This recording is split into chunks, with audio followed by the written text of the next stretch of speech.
ப்ளூபிக்ஸ் நேயர்கள் அனைவருக்கும் நெஞ்சார்ந்த வணக்கம்.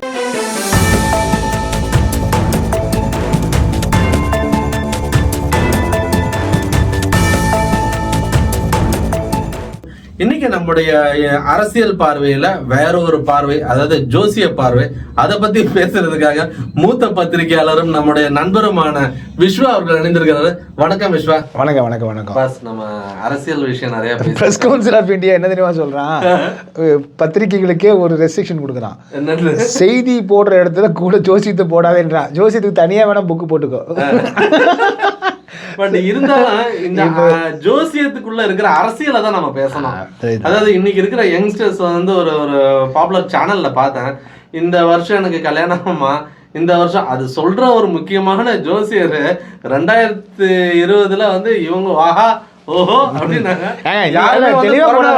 மேஷராசி 7 கோடி ரூபாய் கிடைக்குது, இன்னொருத்த வந்து ரிஷபராசி 10 கோடி ரூபாய் ரெடியா இருந்துக்குங்கன்னு போடுறாங்க. அது வாயிலே லட்டு சுட்டு. ஆனா அது கீழே பின்னோட்டத்தை பாத்திருக்கீங்களா? இப்படி ஏதாவது சொல்றீங்க, சோத்துக்கு பிச்சு எடுத்துட்டு இருக்கேன்டா, பின்னோட்டத்தை போய் படிச்சு பாருங்க. நல்ல விதமா சொல்றீங்க, பீப் போடாத அளவுக்கு பேசி அவன் கண்ட டான்ஸ போட்டு பேசுறாங்க. இல்ல இப்ப பொதுவா நீங்க வந்து இந்த விஷயத்தை பத்தி நிறைய விஷயங்கள் பேசியிருக்கோம், நம்ம கடந்த வருடம் கூட பேசியிருக்கோம். இது என்ன மாதிரியான விஷயங்கள் யங்ஸ்டர்ஸ் வந்து இப்போ வந்து அதாவது ஹார்ட் ஒர்க் இருக்கு, ஆனா கொஞ்சம் இந்த ஒர்க் வேணும், ஜோசியத்துல பார்த்து ஜோசியம் என்ன சொல்லுதுன்னு சொல்லிட்டு அது பின்னாடி போறாங்கல்ல. தமிழ்ல ஒரு இது இருக்கு, எத்தை தின்றால் பித்தம் தெளியும். எதை தின்னா நமக்கு பிரச்சனை சால்வ் ஆகுற என்னவா இருக்கிறதுனால இதையாவது பார்ப்போமே. எதுவுமே இல்லை. அவர் இவரு சொல்லுவார், நம்ம வலம்புரி ஜான் அவர்கள் சொல்லுவார், வார்த்தை சித்தர். ஒருத்தர் தற்கொலை பண்ணிக்கு போகிறான், கடைசியாக அவன் வந்து போகிற வழியில் கிளிச்சோசின்னு பார்க்குறான், ஒரு 5 ரூபாயை கொடுக்குறான். அவன் ஏதோ ஒரு அட்டை காமிச்சு, நீ வந்து மிகப்பெரிய கோடீஸ்வரனாவ, இப்போ வர கஷ்டம் உனக்கு தீர்ந்து போயிருன்னு சொல்கிறான். தன் தற்கொலை முடிவை மாற்றிக்கிறான். அப்போது ஒரு 5 ரூபாய் சோதிடக்காரனால் ஒருவனுடைய சாவை தடுக்க முடியும் என்றால் அதற்காகவாது நம்ம வந்து அதை வந்து வரவேற்போம் அப்படிம்பார் அவர். ஸோ ஒரு தன்னம்பிக்கை ஊட்டக்கூடிய செயலாக இருந்தால் பரவாயில்ல. ஆனால் இன்றைக்கி அப்படி கிடையாது. சோதிடம் என்பது மிரட்டக்கூடியதாக தான் இருக்குது. இன்றைக்கி முடிஞ்சடா 7.5 சனி வரப்போகுது, 7.5 சனி வரப்போகுதுன்னு. ஒன்று நல்லா புரிஞ்சுங்க, சூரியன் வந்து காலையில் கண்ணுக்கு தெரியுது, சாயந்தரம் மறைஞ்சிருது. அப்புறம் நிலவு வந்து இரவு தெரியுது, காலையில் மறைஞ்சிருது. இது மாதிரி 9 கோடு சுற்றிட்டு தான் இருக்குது, எங்கேயுமே நிற்கல அது. சரிங்களா? இப்போ சூரியன் வந்து சூரியனை சுற்றி தான் எல்லா கோள்களும் வருது. ஒவ்வொரு கோளும் சுற்றி வர நாள் தான் இருக்குது. இப்போ சனிக்கோள் வந்து அது மெதுவாக சுற்றி வரும், மீதி எல்லாம் வேகமாக சுற்றட்டும். இப்போ என்ன பிரச்சனை, ஜோசியத்தை கலாய்க்கிறீங்களா நீங்கள்? இல்லை ஜோசியம் தெரியுமாடான்னு யாரும் பேசக்கூடாது. இல்லை, அது நம்ம சொல்கிறோம். இப்போ ஒரு சூரியன் இருக்குது, சூரியனை சுற்றி தான் 7 கோள்கள், ராகு கேது கோள்கள் கிடையாது. சரிங்களா? அது வந்து ஆக்சுவலாக வாயுக்கள் அப்படிங்கிறது தான் சரியானது. அப்போ இந்த கோள்கள் வந்து ஒரு டைமில் நீள்வட்ட பாதையில் சுற்றுது சூரியனை. அப்போ நம்ம பூமியில் இருக்கோம். பூமியில் இருந்துக்கிட்டு நம்ம என்ன பண்ணுறோம், ஜியோ சென்ட்ரிக்னு சொல்லுவாங்க. இது சோதிடத்தை நம்ம அறிவியல் பூர்வமாக சொல்கிறோம். ஜியோ சென்ட்ரிக், புவி மையத்தில் இருந்து எல்லா கோள்களையும் பார்க்கறது. பூமியிலிருந்து பார்க்கும்போது சூரிய உதிக்கிற மாதிரி தெரியும், ஆனால் சூரிய உதிக்கல. நம்ம தான் சூரிய உதிக்கிற இடத்துக்கு போகிறோம், நம்ம தான் சந்திரன் உதிக்கிற இடத்துக்கு போகிறோமே தவிர சூரிய அங்கேயே தான் இருக்குது. ஸ்டாட்டிக்காக தான், ஸ்டாட்டிக் மீன்ஸ் அது சென்ட்ரல் இருக்குது, மற்ற கோளில் வருது. இப்போ என்ன பண்ணுறோம்னா, பூமியில் இருந்துக்கிட்டு நமக்கு இப்போ சூரியன் வெளிச்சத்துக்கு வருதா, இது பகல். நிலா வருதா, இது வந்து இரவு. இப்போ சனிக்கோள் நேராக வருதா, சனி திசை இல்லை, சனி பார்வை. வியாழன் கோள் வருதா, வியாழன் பார்வை. இப்படி கணிக்கிறாங்க. அப்போ இது வந்து தொடர்ந்து கோள்கள் சுற்றிக்கிட்டே தான் இருக்குங்க. நீங்கள் விரும்பினாலும் விரும்பாட்டாலும் இந்த சனி, குரு, புதன், சுக்கிரன்கள் சுற்றிக்கிட்டே தான் இருக்கும். அது 24 வரை சுற்றி தான் இருக்குங்க. அதுக்கு அது இயங்காமல் நிற்க முடியாது. அது 24/7 365 டேஸ் வந்து இந்த கோள்கள் சுற்றிக்கிட்டே தான் இருக்குது அதனுடைய பாதையில். அதனால நமக்கு என்ன பலன்கிறது இவங்க பிரிக்கிறாங்க. அதில் பொது பலன் என்ன? பொது பலன்னா இப்போ வந்து 12 சின்ன சொல்கிறேங்க, 360 டிகிரி ஒரு வட்டமா, கொஞ்சம் புரியுற மாதிரி காமன் ஆடியன்ஸ்க்கு புரியுற சொல்றேன். இப்போ நீங்க சயின்டிஃபிக் வார்த்தைகளை யூஸ் பண்றீங்க. ஒரு வட்டம் அப்படிங்கிறது எவ்வளவு? 360 டிகிரி. அது வந்து எல்லாத்துக்கும் தெரிஞ்சது விஷயம் தான். இது இந்த சாதக கட்டம் சொல்றாங்க இல்லைங்களா, மேசம், ரிஷபம், மிதுனம்ங்கிறது அது ஆக்சுவலாக சதுரம் கிடையாது, வட்டம் தான் அது. ஸோ அது ஒரு 360 டிகிரி கொண்ட வட்டம். இப்போ என்ன கணக்கு வச்சுக்கிறாங்கன்னா, சூரியனை கணக்கில் வச்சுக்கிறாங்க. இது அந்த 360 டிகிரிக்கு சுற்றி வருது பார்த்தீங்களா, இதுதான் வந்து இது என்ன பண்ணுறாங்க, 360 12ஆக பிரிக்கிறாங்க. சரிங்களா? 12 30 டிகிரியாக பிரிக்கிறாங்க. சூரிய இந்த முதல் 30 டிகிரினா 30 நாள். 360 டிகிரிங்கிற இதை சுலபமாக நீங்கள் புரிஞ்சுக்கணுன்னா, ஒரு வருஷத்துக்கு 365 நாள். 5 விட்டுருங்க, 360 நாள். இந்த 360 டிகிரி வட்டம் என்பதும் ஆண்டுக்கு 360 என்பதும் ஒன்று தான். அப்போ ஒரு நாள் கணக்கு. அப்போ சூரியன் 30 நாள் வந்து ஒரு குறிப்பிட்ட ஃபஸ்ட்டு இருக்கக்கூடிய வீட்டை கிடக்கிறான்னா அது மேச வீடுன்னு பேர். அந்த மேச ராசியில் மேச மாதம், இந்த மாதத்தில் ஒரு மாதம் கிடக்கிறானா அப்போ சூரியன் வந்து மேச ராசிக்கு என்ன செய்யும், சனி கிடக்கிறானா சனி என்ன செய்யும் அப்படிங்கிறதான் கால்குலேஷன், அதான் அடிப்படை. இது வந்து எதுக்காகன்னா நம்ம ஒரு பேசிக்காக ஒன்று புரிஞ்சுக்குங்க. இந்த சோதிடம் பஞ்சாங்கத்தில் என்ன இருக்குன்னா மழை இப்போ வருஷிக்கும் அப்படின்னு போட்டிருப்பான் பஞ்சாங்கத்தில் போய் பார்த்திங்கன்னா. இப்போ வந்து எரிமலை வரும்னு போட்டிருப்பான், இப்போ காற்று வரும்னு போட்டிருப்பான். இதுதான் பஞ்சாங்கத்தில் இருக்கும். ஜூடுக்கு வந்து ஐடி கம்பெனியில் சம்பளம் வரும்லாம் இருக்காது பஞ்சாங்கத்தில். நான் ஏன் அதே மாதிரி ஜூடுக்கு வந்து சினிமாவை வந்து இந்த நீங்கள் 5 படம் எடுக்க போகிறீங்க அப்படின்னா அதெல்லாம் வராது. ஏன்னா பஞ்சாங்கங்கள் கணிக்கப்பட்ட காலம். பஞ்சாங்கம் எதுக்குன்னா இயற்கையினுடைய சீற்றங்களை தான் அதிகமாக சொல்லியிருக்காங்க. என்ன பண்ணுவாருன்னு சொல்லுது, அது சொல்றது கேளுங்க. அப்போ என்னன்னா இல்லைங்க, அன்னைக்கு விவசாயம் தாங்க அது. அப்போ விவசாயிக்கு என்ன தேவை, விவசாயங்கிறது திறந்த வழியில் பண்ணக்கூடிய ஒரு தொழில். பனிக்காலம் வந்ததுன்னா அதுக்கு என்ன சாகுபடி போடணுமோ அப்போ போடணும். இந்த ஆண்டு வந்து மிகப்பெரிய புயல் வரும் அப்படின்னு பஞ்சாங்கத்தில் இருக்குன்னா அவங்க கணிச்சு வச்சுருக்காங்க இந்த ஆண்டு புயல் வரும்னு. அப்போ வந்து என்ன பண்ணுவான், இந்த புயல் சார்ந்த இப்போ வந்து எடுத்துக்காட்டால் நெல்லெல்லாம் விதைக்க மாட்டாங்க. ஸோ இது விவசாயத்துக்கு தேவையான இன்புட்ஸை கொடுக்கறதுக்கு தான் இந்த ஒட்டுமொத்தமான இந்த சோதிடமே வந்துச்சு. அதன் பிறகு இப்போ 1800க்கு பிறகு இண்டஸ்ட்ரியல் வந்துருச்சு, சரிங்களா. அப்போ விவசாயத்தை விட்டு விவசாயம் தொழில்களில் வேறு வந்துருச்சு. இப்போ சோதிடக்காரங்களுக்கு பிரச்சனை வருது. இப்போ ஜூடு வந்து யூடியூப் வந்து பண்ணிட்டு இருக்காரு, இன்னொரு பக்கம் சினிமா இருங்க, சினிமா வேறு எடுக்கிறாரு, ஜேர்னலிஸ்ட் வேறு. அப்போ அந்த காலத்து தொழிலுக்கு இந்த தொழிலுக்கு என்னென்னு இவங்களே ஒரு கம்பேரிசன் போடுறாங்க. அப்போ இது வந்து மூளை சம்மந்தப்பட்டது, இது பப்ளிசிட்டி சம்மந்தப்பட்டது. மூளை சம்மந்தப்பட்டதுன்னா குரு, பப்ளிசிட்டி சம்மந்தப்பட்டதுன்னா புதன் அப்படின்னு 2-3 கோளில் வந்து இவங்க கம்பேர் பண்ணி அட்டாச் பண்ணி இவங்க புதுசாக உருவாக்கி ஒரு எக்ஸ்பெரிமெண்ட் பண்ணுறாங்க. இது எல்லாமே ஒரு 10 பேர்த்துட்டு பார்த்து அதில் யாருக்கு ஒர்க் அவுட் ஆகுதுன்னு சொல்லக்கூடிய 2-3% தான் ஒர்க் அவுட் ஆகும். அதுதான் பொது பலன்கிறது. அதெல்லாம் இங்கே வந்து ஆமாம், அதெல்லாம் ஒன்றும் வேலைக்கு ஆகாது. ஒரு பொது பலன்கிறது அப்படிதான். ஸோ இப்படி சொல்கிறது என்ன பண்ணால், ஆனால் இப்போ வந்து விவரங்கள் நிறைய இந்த மாதிரி வந்து நம்மளை மாதிரி இல்லை விமர்சனம் பண்ண உடனே என்ன சொல்லிட்டாங்க, இது பொது பலனுங்க, நீங்கள் உங்கள் சொந்த ஜாதகத்தை பக்கத்தில் இருக்கிற ஜோசிக்கிட்ட கொடுத்து நீங்கள் பார்த்துக்க, கண்டிஷன்ஸ் அப்ளைன்னு வருது. இது நம்ம என்ன சொல்கிறோன்னா இது ஒரு ஆஸ்பெக்ட் தாங்க சோதிடம்ங்கிறது. நம்ம வாழ்க்கையில் இது ஒரு ஆஸ்பெக்டாக பார்த்துக்கலாம் நம்ம. இப்போ நமக்கு வந்து ஒரு அதான் சொன்ன விவசாயத்தில் வந்து அடுத்து பயிர் என்ன போடலாம் 6 மாதத்துக்கு. அப்போ எனக்கு தேவை வானிலை தேவை. அன்றைக்கி வானிலை கிடையாது, பஞ்சாங்கம் தான் வானிலை.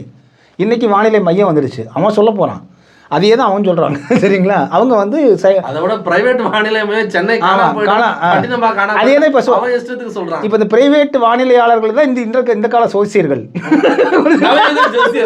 அவன் என்ன சொல்கிறான்னா 7:30 வருதுடா, உனக்கு முடிஞ்சதுடா, அப்புறம் வந்து குரு மாற போகுதுடா, பிச்சுக்கிட்டு போகுண்டா அப்படின்னு மஞ்சள் சட்டை போடுங்க. அது வந்து எல்லாம் சைக்காலஜி தான். அவங்க என்ன சொல்றாங்கன்னா புதன் கிரகம் வந்து ஒரு கிரே கலர், ஜோசியத்தை கிண்டல் பண்ற மாதிரி இல்ல, பப்ளிக் இல்ல இவங்க அதைத்தான் சொல்றவங்க மிரட்டுறது தான் நம்ம கிண்டல் பண்றோமே ஒளி சோதிடத்தை நம்ம கிண்டல் பண்ணல. இவங்க மிரட்டுறது, அதே போல இப்படி நடந்துரு அப்படி நடந்துருன்னு சொல்றது. ரெண்டாவது வந்து அதுக்கு அடுத்து என்ன பண்ணுவாங்கன்னா இதுல சொல்யூஷனே கிடையாது, நல்லா புரிஞ்சுக்குங்க. நீங்க இந்த பிளானட்டரினால எடுத்துக்காட்ட சொல்றாங்க, பனிக்காலம் வருது அப்படிங்கிறது தெரியுது. அப்போ நம்ம என்ன பண்ண முடியும், ஸ்வெட்டர் போட்டுக்கலாம், கம்பளி போத்தி உட்காந்துக்கலாம், இதுதான் பரிகாரம். புரிஞ்சுங்களா. வெயில் அடிக்குது, இதுக்கு என்ன பரிகாரம், கொடையை பிடிச்சிட்டு போகலாம், இல்லாட்டி ஸ்வெட்டர் போடக்கூடாது, ஏசி போட்டு ஏசியில் உட்காரலாம், கொடையை பிடிச்சி, இதுதான் பரிகாரம். அப்போ இந்த பிளானட்டரி பொசிஷன் வந்து இப்படி இருக்குன்னா அதுக்கு என்ன பரிகாரம்னு கேட்டால் இதுதான் பரிகாரம். அந்த பிளானட்னுடைய என்ன வெயிலா மழையா காற்றா இல்லை வந்து வேறு என்ன.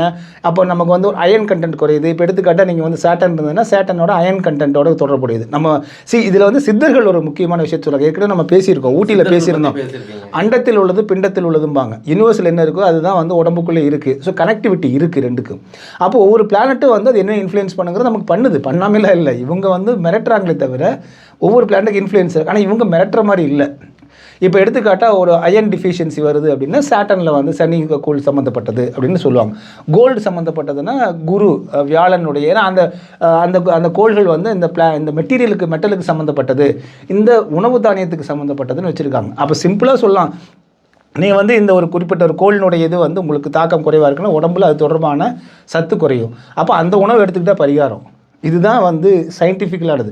ஆனால் இன்றைக்கி அப்படிலாம் இல்லை. நீங்கள் அந்த கோயிலுக்கு போய் இந்த கோயிலுக்கு போன கோயிலில் செட் பண்ணி வச்சுக்கிறது. நம்மால் ஜூடுன்னு ஒருத்தர் வருவார், அவருக்கு வந்து முழு பூசை பண்ணி ஒரு 10,000 நீங்கள் எடுத்துக்கங்க, 3,000 எனக்கு அனுப்பிச்சிடு அப்படின்னு சொல்கிறேன். அந்த மாதிரியான பிஸ்னஸாகவும் இதெல்லாம் மாறிடுச்சுங்க. சொல்லும் போது நானே ஒருத்தர் போய் சும்மா போய் ஒரு பேட்டி எடுக்கிறதுக்காக பார்த்தேன். அவர் எடுத்து உருட்டி போட்டார். உருட்டி போட்டு நான் ஆரம்பித்தேன், பேசக்கூடாதுன்னு. சரி, ஆள் வேற பார்க்குறதுக்கு வந்து நம்ம அந்த யார் படம் அந்த எஃபெக்ட்ல வச்சுக்கிறாரு. அதாவது மொத்த திகில் படமா அந்த ரூம்ல இருந்தா எப்படி இருக்கும், சவுண்ட் வரல, அந்த ஃபீல் கொடுக்குறாரு. கொடுத்துட்டு ஒட்டி போட்டேன், எல்லாம் வேற வேற இடத்துல போய் நிக்குது. நீங்க வந்து இங்க போய் அங்க வாங்க, ஒரு சின்ன பூஜை பண்ணணும் கேரளா சாமிக்கு. சரி சாமி, என்ன சாமி பூஜை பண்ணணும்னு கேட்டேன். எனக்கு பேட்டி எப்போ கொடுப்பீங்க, எனக்கு பேட்டி எடுக்க தான் வந்தேன். வெயிட் பண்ணுங்க, உங்களுக்கு இது ரைட்ல போயிருக்கு லெஃப்ட்ல போயிருக்கு. அவர் சொன்ன ராசி ஏன் ராசி கிடையாது, மாத்தி சொல்றீங்க அப்படின்னு வாயை திறந்ததுக்கு ஒரு கண்ணை இப்படி வச்சுட்டு காட்டினாரு. சரி சாமி ஏதோ சொல்ல வருது, சாமி மெசேஜ் சொல்லும் போதுல பார்த்தா பேக்ரவுண்ட்ல இருந்து உனக்கு தெரியுமா விஜய் அவர்கிட்ட தான் வந்தாராம். விஜய் வந்து அரசியல் அவர்கிட்ட தான் கேட்டாராம். சரி ஓகே, காந்தாரான்னு ஒரு படம் வந்ததுல, அந்த படம் ஹிட் ஆகிறதுக்கு முன்னாடி இவர்கிட்ட தான் வந்து கதை சொல்லி இது பெரிய ஹிட் ஆகும்னு சொன்னாராம். சரி ஓகே நீ சொல்லிட்டு போ, என் டைம் நான் வந்து பேட்டி எடுக்க சொல்லி எவ்வளோ ஒருத்தன் அனுப்பிச்சான். சரி ஒரு கமர்ஷியலா ஒன்று ஏதாவது ஒன்று எடுத்து போடுமா டிஃப்ரெண்டா. லாஸ்டா ஒன்று சொன்னாரு, ஒரு பூஜை பண்ணோம் அம்மனுக்கு. சரி எப்போ காசு தரீங்க, நான் எவ்வளோ கேட்டேன். 8,000. 8,000 இல்லை நான் சொல்றேங்கன்னு சொல்ல. ஆனா அவர் சொன்ன போக்கும் அந்த விஷயமும், ஆனா அந்த கீழே அதுக்கு முன்னாடி ஒரு முன்கதையை சொல்ல மாட்டான். கீழே போகும்போது அட்ரஸ் கேட்டான், சார் இவரு எங்க இருக்காருன்னா. ஆனா அவன் பார்த்த பார்வை எனக்கு அப்ப புரிஞ்சுது. சரி அப்ப என்னன்னா ஜனங்களை வந்து பயமுறுத்தி ஒரு வசூல் வேட்டையில ஈடுபடுறாங்களா. நிறைய போலி ஜோசியர்கள் நல்லவர்களும் இருக்காங்க. ஆனா ஒரு மெர்டல் துணியை வந்து நீங்க எப்படி பாக்குறீங்க? அதைத்தான் வேண்டான்ற, அதைத்தான் நம்ம வந்து தவறுன்னு சொல்றோம். அவங்கள நீங்க அட்வைஸ் பண்ணுங்க, ஒரு கைடன்ஸ் கொடுங்க. இந்த ஒரு அஸ்ட்ராலஜிக்கல் பாயிண்ட் ஆஃப் வியூல இல்ல அவங்க சைக்காலஜிக்கலா ஒரு பயத்தை கிரியேட் பண்றாங்க. நீங்க அப்ப நம்ம அதை ஏத்துக்கூடாதுன்னு நானு அப்படி பயமுறுத்துற மாதிரி இயற்கையில ஒண்ணுமே இல்லை. நான் என்ன கேட்கிறேன்னாங்க, இப்போ நம்ம பார்க்கிறோம் பல கோடி உயிரினங்கள் இருக்கு இல்லைங்களா, அது எந்த ஜோசிக்காரர்கிட்டையும் போறதில்லை. அது சர்வைவலுக்காக வாழ்ந்துட்டு தான் இருக்கு. சர்வைவல் ஆஃப் த ஃபிட்டஸ்ட்டுங்கிறதா உலகத்தில் யார் வலிமை உடையமோ அவன் வந்து பொழைச்சி வாழ்வான். இதுதான் வந்து இயற்கையினுடைய விதி. இது இயற்கையுடைய விதிங்கிறது இயற்கை அப்படி தான் இருக்குது. இன்னொரு உயிரினத்தை வந்து எடுத்துகிட்டு போய் சாப்பிட்றதுங்கிறது தான் இயற்கையினுடைய விதியாக இருக்குது. அது ஒரு திமிங்கலம் வந்து இருக்குதுன்னு வச்சுக்கோங்களேன், அந்த திமிங்கலம் இருக்கிறக்காக இதில் வந்து கடலில் இருக்கக்கூடிய மீனெல்லாம் போய் சோதனை பார்த்து எப்போ வந்து திமிங்கலம் என்னை திங்கின்னு பார்த்துட்டு இருப்பாங்க. தின்னா திண்டு போகிறான்னு போக வேண்டியதுதான். ஸோ அதனால் வந்து இது இயற்கையினுடைய விதி. அப்படி இருக்கும் பொழுது வந்து நம்ம ஏன் அதை பார்த்துக்கிறோம் அப்படின்னா, சரி நம்ம வந்து ஒரு விஷயத்தை வந்து எடுத்துக்காட்டால் இப்போ டஃப் டைம் இருக்குன்னு வச்சுக்கோங்களேன். இப்போ அது வந்து நம்மளே பார்க்கலாம். இப்போ பிஸ்னஸில் வந்து இன்வெஸ்ட் பண்ணுறோம் அப்படின்னா இது மார்க்கெட் ஏறுமா இறங்காதா, இல்லை இன்னொரு 10 வருஷத்துக்கு மார்க்கெட் எப்படி இருக்கும் அப்படின்னு பார்த்து தான் இன்வெஸ்ட் பண்ணுறோம். அதுபோல் தான் அதுக்கு ஒரு சின்ன கைடன்ஸாக எடுத்துக்கலாம். அது அவ்வளோதானே தவிர இதுதான் வந்து முக்கியம், இதுதான் உங்களை முழுக்க வழி நடத்துது அப்படின்னு போகிறது போது தான் பிரச்சனை வருது. இல்லை நீங்கள் சொன்ன மாதிரி நீங்கள் இப்போ இது சம்மந்தமாக ஆராய்ச்சிலாம் பண்ணியிருக்கீங்க. இந்த 2025 எப்படி இருக்கும், அதாவது பொதுவான ராசி பலன் அது சொல்லுங்களேன் நீங்கள். இல்லை இப்போ அந்த பிளானட்டரி பொசிஷன்ஸ் பார்க்கும்பொழுது வரக்கூடியது வந்து நீங்கள் நல்லா புரிஞ்சுக்குங்க. இந்த ஃபயர் ஏத்துறத பார்த்தா ஏதோ சொல்ல என்னென்ன கோள் எங்கெங்கே என்னென்ன பொசிஷனில் இருக்குது டுவர்ட்ஸ் பூமி அப்படிங்கிறது தான் முக்கியம். பூமியில் நம்ம இருக்கிறோம், நம்மளை நோக்கின்னு வச்சுக்கலாம். அப்போ இது எந்தெந்த பிளானட்ஸ் வந்து இன்ஃப்ளூயன்ஸாக இருக்குது அப்படிங்கிறத வச்சு தான் ஓவரால் கணிப்பாங்க. அப்போது வீனஸ் இருக்குது, அப்புறம் ஜூபிட்டர் இருக்குது, சேட்டன் இருக்குதுன்னு வச்சுக்கோங்களேன், சனிக்கோள், குருக்கோள், சுக்கிரன் அப்படின்னு சொல்ல வெள்ளிக்கோள். இதெல்லாம் எப்படி வந்து பண்ணுது, இது என்ன நீங்கள் வந்து மூமெண்ட்ஸ் இருக்குங்க. சந்திரன் 2 நாளைக்கு ஒரு 30 டிகிரி தாண்டிடும். சூரியன் 1 மாதத்துக்கு ஒரு 30 டிகிரி தாண்டும். சேட்டன் சனி வந்து பார்த்திங்கன்னா ஒரு 2.5 வருஷம் ஒரு ஹவுஸுக்கு. அதனால் 2.5 3 சேர்ந்தது 7.5ன்னு சொன்னதுக்கு காரணம் அதுதான். ஸோ நம்முடைய ராசிக்கு முன்னாடி 2.5 நாட்கள், அதுக்கு ராசிக்கு பின்னாடி 2.5 ஆண்டுகள், 7.5 ஆண்டுகள் கணக்கு, இதெல்லாம் வச்சு தான் பார்க்குறது. ஸோ இது ஓவரால் நீங்கள் அக்யூமுலேட்டாக தான் வரும். புரிஞ்சுங்களா? 4 பிளானட்டு உங்களுக்கு எப்படி இன்ஃப்ளூயன்ஸ் பண்ணுங்கிறத வச்சு தான் நம்ம சொல்ல முடியுமே தவிர ஒற்றை பிளானட்டில் நமக்கு வந்து ஒரு இது பண்ணாது. முதல்ல புரிஞ்சுக்கலாம். இப்போ இந்த ஒரு லைட் இருக்குது, இங்கே ஒரு லைட் இருக்குது, இங்கே ஒரு லைட் இருக்குது. சோர்ஸ் 4 லைட்லேருந்து தானே வருது. எவ்வளோ லாங்கிலேருந்து வருது அப்படிங்கிறத பொறுத்து சோர்ஸ் கொஞ்சம் லைட் குறையும், பக்கத்தில் இருக்கும்போது இதாகும். அப்போ நீங்கள் இது ரொட்டேஷனில் இருக்கும்போது எந்த பிளானட் நம்ம பக்கத்தில் வருது அதனோட இன்ஃப்ளூயன்ஸ் அதிகமாக, தூரத்தில் இருக்கிற பிளானட்டோட இன்ஃப்ளூயன்ஸ் குறையும். இந்த இன்ஃப்ளூயன்ஸ் குறையிறத தான் நீங்கள் வந்து எந்த பிளானட் இன்ஃப்ளூயன்ஸ் குறையுதுன்னு பார்த்துட்டு அதனோட எனர்ஜி என்னென்னு பார்த்துட்டு நம்மளை வந்து பூஸ்டப் பண்ணிக்கணும். இதுக்கு ஒன்று எப்போதுமே உற்சாகமாகும், அடுத்தவங்களுக்கு துன்பம் இழைக்காமல், பிறரை வந்து கெடுக்காமல், நல்ல மனதோட வாழ்ந்தால் நீங்கள் எந்த கோளையும் பார்க்க வேண்டாம், எந்த கோளையும் எதையுமே நீங்கள் பார்க்க வேண்டியதில்லை, அஸ்ட்ராலஜி நீங்கள் பார்க்க வேண்டியதில்லை. இப்போ லேட்டஸ்ட்டாக ஒரு சாமியார் ஒரு 2 வருஷம் மேலே பார்த்தேன். அப்போ வந்து டிஜிபியாக ஒருத்தர் பதவியேற்றாரு. நம்ம தான் எப்பவுமே கிரைமாக தானே யோசிப்போம். சாமி ஒரு டிஃப்ரெண்ட்டான ஒரு கான்செப்ட் பண்ணலாம், இதே தான் அவர்கிட்டயும் போயிட்டு இப்போ வந்து ஒருத்தரோட ராசி பலன் கொடுக்குறேன். அவர் வந்ததுக்கு அப்புறம் சட்டம் ஒழுங்கு எப்படி இருக்கும், அதாவது லேண்ட் ஆர்டர் சிச்சுவேஷனாக இருக்கும், தமிழகத்தில் அமைதி போங்க நிலைமை, நீ யாரு சொல்கிறதா, நம்ம ஒரு முக்கியமான காவல்துறை அதிகாரி சாமி, அவர் ரொம்ப சாஃப்டா பேசுறாரு. சாமி நான் ஏதோ ஓரமா சொல்லிட்டு இருக்கிறேன், நீ சும்மா ஸ்டேஷனுக்கு போனாச்சு என்ன தூக்கி போய் வச்சு எனக்கு எல்லா வித்தியும் செஞ்சு காட்டுவாங்க. இப்போ நீங்க சோசிக்காரருக்கு 7:30 கொண்டு வர முயற்சி பண்ணிட்டீங்க. அந்த மாதிரி சொன்னா இல்ல இப்ப ஏன் இப்ப வந்துட்டு எல்லாருமே வந்து பலன் போடுறாங்கல்ல, நமக்கு என்னன்னா இந்த ஆண்டு சட்டம் ஒழுங்கு எப்படி இருக்கும், இந்த ஆண்டு வந்து அரசியல்வாதிகளோட ஒவ்வொருத்தரோட கைடன்ஸ் எப்படி இருக்கும் நல்லா புரிஞ்சுங்க. இதெல்லாம் சொல்லும்போது இதை தெரிஞ்சுக்கணுன்ற ஒரு ஆர்வம் ஒண்ணுமே இல்லைங்க. தனி மனிதன் வந்து பிறருக்கு துன்பம் கொடுக்காம இருந்து, அந்த ஒரு குடும்பமாக துன்பம் கொடுக்காம இருந்து, ஒரு நாடு பிறருக்கு துன்பம் கொடுக்காம இருந்து நல்லா அமைதியாக பிறருக்கு இன்பம் விளைவிக்கக்கூடிய ஒரு மனித சமூகம் இருந்ததுன்னா இந்த கோள்கள் எதுவும் பண்ணாது. புரிஞ்சுங்களா? இப்போ நம்ம ஒரு ரிவெஞ்ச் எடுக்கிறோம், நம்ம வந்து ஒருத்தர் மீது பிறர் மீது பழி வாங்குறது, பிறர் மீது வந்து வன்மத்தோடு இருக்கிறது, இது ஆட்டோமேட்டிக்காக அப்போ அவன் திருப்பி அடிப்பான்ல. இப்போ இது திரும்ப ஒருத்தருக்கு எண்ணம் வச்சிருந்தா எந்த பிரச்சனை எதுவுமே வராது, எந்த பிளான்ட்டும் ஒன்றும் பண்ணாது. அதான் சொல்லி எந்த மிருகம் சோதியும் காலையில ஏந்திரிச்சோன்னா யாருக்கு என்ன சூனியம் வைக்கணும்னு யோசிக்கிறவங்க கண்டிப்பாக வரும், 100% வரும். ஆல்ரெடி வந்து இருக்கிற எல்லா பொலிட்டிக்கல் பார்ட்டிஸும் அவங்களோட கோள்கள் பிளானட்ஸ் எல்லாம் நல்லா தான் இருக்கு. இப்ப புதுசா வந்திருக்காருல்ல விஜய் அவர்கள், பொதுவான அவருடைய இது எப்படி இருக்குன்னு பாக்குறீங்க நீங்கள்? அவர் நமக்கு அந்த அவருடைய அஸ்ட்ராலஜிக்கல் இதெல்லாம் நம்ம டேட்டா நம்மகிட்ட கிடையாது. ஆனால் இப்போ அவர் வரக்கூடியது வந்து பார்த்தீங்கன்னா இளைஞர்களுக்கு யங்ஸ்டர்ஸ் மத்தியில் ஒரு விஷயம் இருக்காங்க. யங்ஸ்டர்ஸ் பெரிய ஈர்ப்பு இருக்குது. ஒரு ஆனால் அவர் இன்னும் வந்து அப்படியே கொஞ்சம் கொஞ்சமாக ஒவ்வொரு ஸ்டெப்பாக வந்து இப்போ தான் இறங்கிட்டு இருக்காரு. அவர் இப்போ தான் முதல் முறையாக ஒரு வந்து ஒரு துண்டுச்சீட்டு கொடுக்க போய் தடுத்து வைக்கப்பட்டு அவங்க அனுப்பப்பட்டாங்க. முதல் போராட்ட களம் அதுதான். இந்த ஜனவரி மாதத்தில் தொடங்கியிருக்காங்க. அடுத்தடுத்த போராட்ட களங்களெல்லாம் சந்திக்கணும் அவங்க. ஸோ அதனால் அவங்க வந்து இப்போ நீங்கள் அரசியல்வாதி இது போன்ற சமூகத்தில் வந்து மக்களுக்காக பாடுபட்டவங்க போராட்டம் தான் அவங்களுக்கு வாழ்க்கை. ஸோ போராட்டம் தான் தன்னுடைய வாழ்க்கைன்னு வரவங்களுக்கு அவங்களும் எந்த கோள்லையும் பார்க்க வேண்டியதில்லை. ஏன்னா இதுதான் நடக்கும் தெரியும். போராட்டம் பண்ணால் இதுதான் நடக்கும். உண்மையிலேயே மக்களுக்கு நல்லது பண்ணணும்னு நினச்சா அப்போ அந்த போராட்டம் பண்ணும்போது மக்கள் கூட நிற்பாங்க. மக்கள் கூட நீங்கள் கோள்கள் கூட நிற்க வேண்டிய அவசியம் இல்லை. கோடிக்கணக்கான மக்கள் கூட நிற்க வச்சா போதும். அவங்க தான் தலைவன். மாற்றம் வரும். அதான் மாற்றம். அந்த மாற்றத்தை கொண்டு வர வேண்டியது அவங்களோட உழைப்பில் இருக்குது. ஓகே, இந்த விஷயம் வந்து நாங்கள் பேசுனதை வந்து ஜோசியத்தை வந்து ஒரு சுட்டி காட்டியோ இட்டு காட்டியோ இல்லை யாரையும் கிண்டல் பண்ணணுன்ற எண்ணம் கிடையாது. ஏன்னா லாஸ்ட் டைம் இதே ஒரு விஷயத்த நாங்கள் பண்ணோம். அப்படி பண்ணும்போது ஒருத்தர் ரொம்ப ஆர்வமாக நாங்கள் கொடுத்த டைட்டிலை பார்த்துட்டு என்ன ஒன்றுமே சொல்லலை, இதில் ஒன்றுமே சொல்கிறதுக்குள்ள ஜோசியம் பார்ப்பது அவரவர்களோட தனிப்பட்ட விருப்பு. அதே மாதிரி எல்லாருமே ஹார்ட் ஒர்க் பண்ணலாம், யாருக்கும் கெட்டது நினைக்காம நல்ல எண்ணங்களோட வேலையை மட்டும் பார்த்தீங்கன்னா உங்களுக்கு எல்லாமே நல்லது, பாசிட்டிவ் வைப்ஸ்.